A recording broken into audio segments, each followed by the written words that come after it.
ભલે સારું બોલતા ના આવડે પણ આમ રડીને મારી વાત કરતા કરતા આંખો પલળી જાય, એ મારા પ્રેમી ભક્તો છે.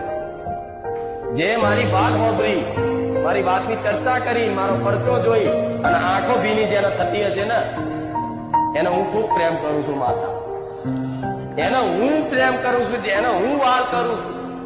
એને મારા નામ લેવાથી, મારું સ્મરણ કરવાથી, મારી વાત સાંભળવાથી, મારો પરચો જોવાથી રામ આંખો પલળી જાય.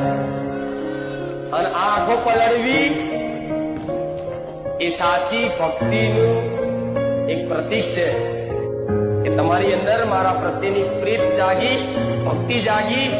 એનું એક જ પ્રમાણ તમારી આંખો પલળી જવી જોઈએ. પણ ખાલી ખાલી ના પલળતા પાછા, એ તો અંદરથી નીકળે. ભલે કોક દાડો નીકળે તો સમજી લેવા કે મારી કૃપા છે.